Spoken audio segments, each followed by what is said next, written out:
Hello guys, welcome back to your YouTube channel SK study a way of success. मैं हूं आपका educator Shiv Mishra और यहाँ पर लेके आए आप सभी के लिए हम एक नया सीरीज। सर, इस सीरीज में मिलने क्या वाला है, इस सीरीज में आपको डेली मिलने वाला है बायोलॉजी की क्लासेस। जी हाँ, अब हम बायोलॉजी क्लासेस शुरू कर दिए हैं। पहले हम लोग ऑब्जेक्टिव खत्म करेंगे, फर्स्ट चैप्टर से लेके लास्ट चैप्टर तक डेली डेली ये हमारा हो जाएगा। उसके बाद अति लघु तति लघु, तो इस प्रकार से हम लोग एक टारगेट बना के कंप्लीट करेंगे। पूरा ये बैच आपको कंप्लीट फ्री ऑफ कॉस्ट आपको यूट्यूब पे मिल जाएगा, आपको किसी से कुछ लेने की जरूरत नहीं है। हम यहाँ पे चैप्टर वाइज सीरीज स्टार्ट कर रहे हैं सर। ये जो चैप्टर वाइज सीरीज रहेगा, सबसे पहले हम लोग क्या करेंगे, ऑब्जेक्टिव शुरू करेंगे। कहाँ शुरू करेंगे? ऑब्जेक्टिव पे शुरू करेंगे और खत्म करेंगे गुरुदेव कहाँ पे, हम लोग खत्म करने वाले पूरे दीर्घ उत्तरीय प्रश्न पे, ठीक है ना। तो ये आपका जो मैं यहाँ पे लेने वाला हूँ क्लास, ये क्या है, तो ये सर चैप्टर 1 है। किसका सर? ट्वेल्थ बायो का।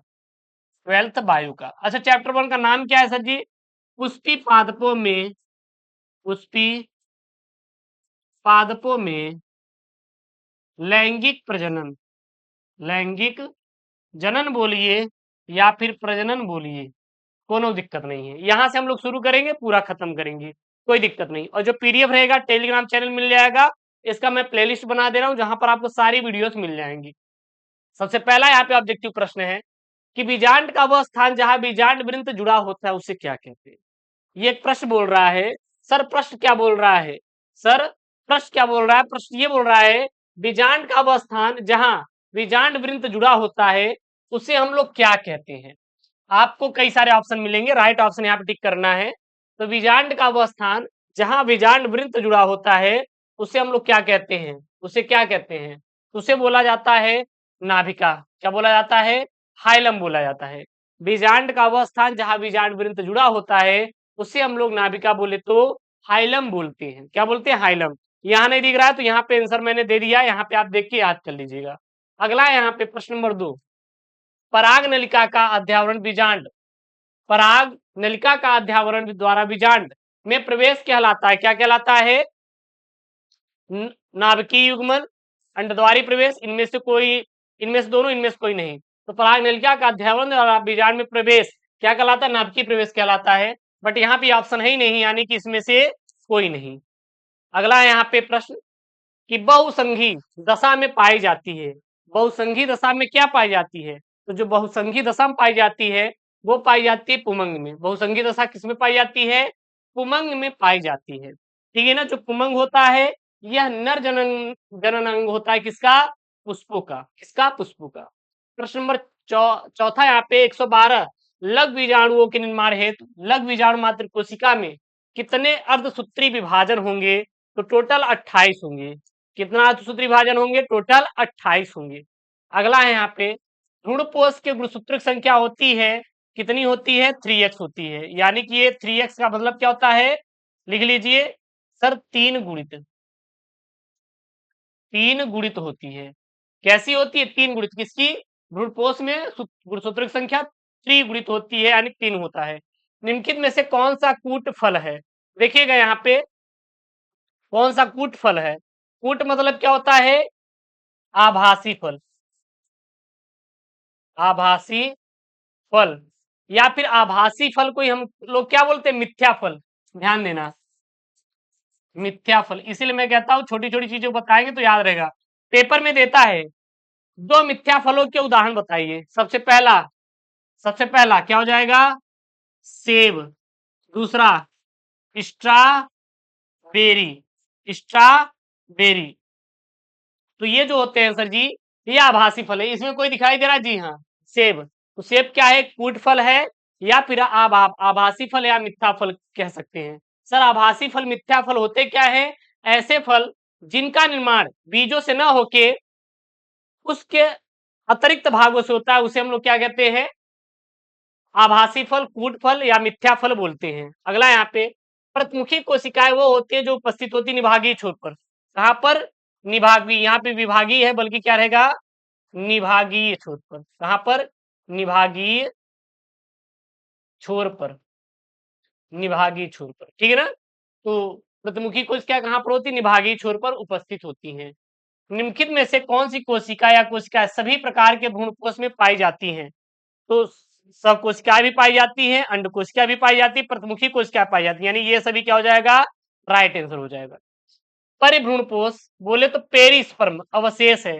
परिभ्रूणपोष पेरिस्पर्म किसका अवशेष है, बाह्यावरण का नहीं है, अंतः अध्यावरण का भी नहीं है, बीजांड द्वार का नहीं है, बल्कि बीजांड काय का है। परिभ्रूणपोष जो पेरिस्पर्म होता है यह बीजांड काय का एक अवशेष है। द्विनिषेचन की क्रिया होती है। द्विनिषेचन की क्रिया किसमें होती है भैया, आवृत बीजी पौधों में होती है, ना शैवालों में होती है, ना ब्रायोफाइट्स में होता है, ना अनावृत। अच्छा, अनावृत और आवृत बीजी पौधे क्या होते हैं देखिएगा, बीजी पौधे जिनके फल खुले रहते हैं या जिसके फल बंद होते हैं, उसे हम लोग क्या बोलते हैं, उसे हम क्या बोलते हैं, अनावृत बीजी फल। और जिसके फल खुले रहते हैं उसे हम लोग क्या बोलते हैं, आवृत बीजी फल। निम्नलिखित में से कौन एक आभासी फल नहीं है, मैंने बताया था सेब भी है, स्ट्रॉबेरी भी है, अखरोट भी। अखरोट अखरोट भी क्या है, एक आभासी फल है। लेकिन आपका जो आम है आभासी फल नहीं है, बल्कि क्या है, ये सत्य फल है, सत्य फल है, सत्य फल है। अगला यहाँ पे भ्रूणपोष की कोशिकाएं होती हैं। भ्रूणपोष की कोशिकाएं कैसी होती है सर, त्रिगुणित होती हैं, यानी कि त्रियन होती है या फिर 3x भी ऐसे लिख सकते हैं, 3 गुणित होती है।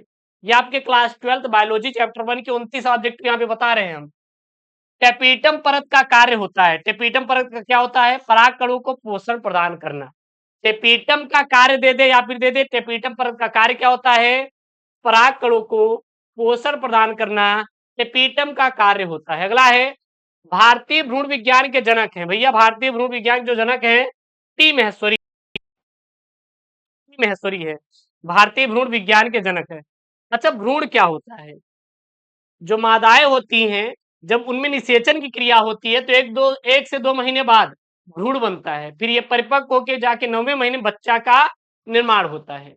नारियल के रेशे उत्पन्न करने वाला भाग है, नारियल का रेशा उत्पन्न करने वाला भाग क्या होता है, मध्य फल भित्ति।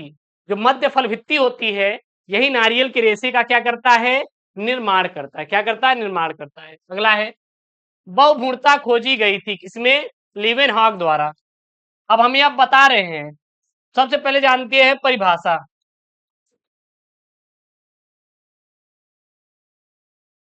एक से अधिक अधिक अधिक भ्रूणों का भ्रूणों का बनना बहुभ्रूणता कहलाता है, बहुभ्रूणता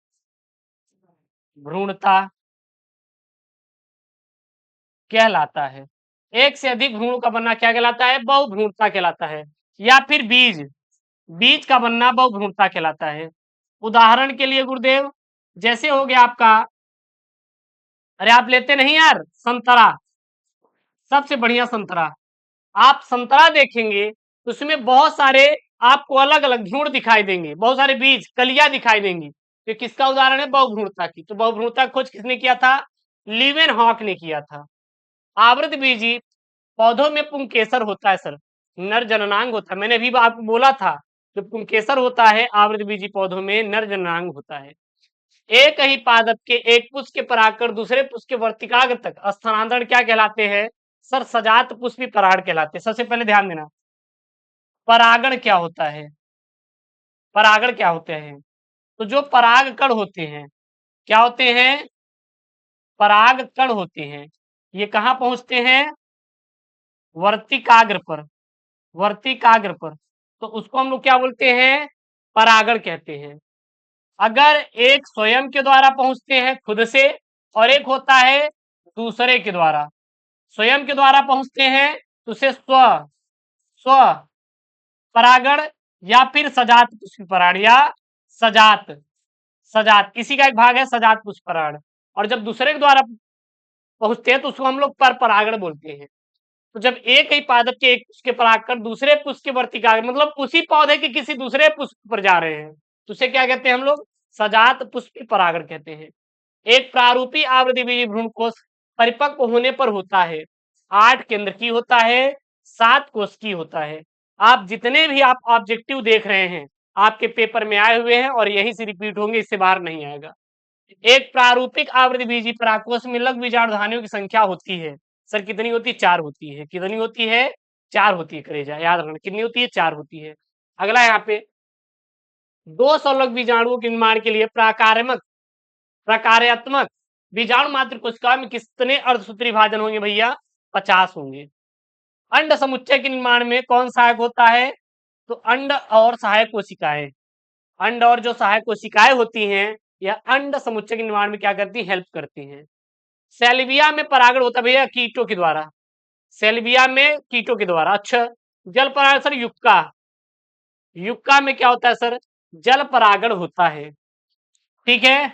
मक्के में या जो बजरी होती है, बजरे में जो बजरे होता है ना, उसमें मक्के में वायु के द्वारा होता है। जल किस में होता है? युक्का में होता है। कीट किस में होता है?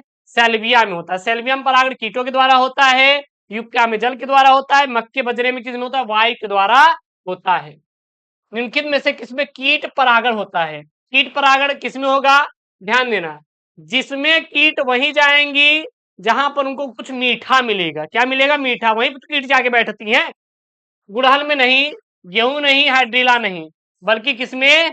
अंजीर में। हाइड्रीला में सर जल परागण होता है। जल परागण होता है। जल परागण होता है किसमें सर? हाइड्रीला में। याद रखना। अगला यहाँ पे, यदि किसी पौधे की पत्ती की कोशिका गुणसूत्र संख्या 24 है तो उसके भ्रूणकोश में गुणसूत्र संख्या होगी सर 36 होगी। कितनी होगी? 36 होगी। निभाग पाया जाता है सर, बीजांड में जो होता है निभाग पाया जाता है। पुष्पी पादप में कौन सा भाग अगुणित होता है? सर नर युग्मक जो होता है अगुणित होता है। पुष्पी पादप में कौन सा भाग अगुणित होता है? नर युग्मक क्या होता है सर? अगुणित होता है। इंटरस्टोसियल की ओजेम्टा किसमें पाया जाता है सर जी? यूनि तथा बाई वेल्टस में पाया जाता है। ठीक है ना। ये थोड़ा सा भैया ये खतरनाक हो गया 29 वाला, छोड़िए इसको, इसको हम स्किप कर देते क्योंकि ये आउट आप देख रहे हैं ना, वो हो गया। ठीक है, यहाँ पे मैंने आपको पूरा ऑब्जेक्टिव बता दिया है। ये आपके चैप्टर 1 के ऑब्जेक्टिव हैं और अब हम लोग चैप्टर 2 के देखेंगे नेक्स्ट वीडियो में। इसी प्रकार से करके पूरा हम लोग टॉपिक कवर करेंगे, अब पढ़ना शुरू करेंगे। और ऐसी वीडियो चाहे तो चैनल को सब्सक्राइब करिए, वीडियो को लाइक करिए। ठीक है ना। और हाँ, अपने दोस्तों के साथ शेयर करिए। मिलते हैं नेक्स्ट वीडियो में दोस्तों। Thank you, Jai Hind, take care, bye bye.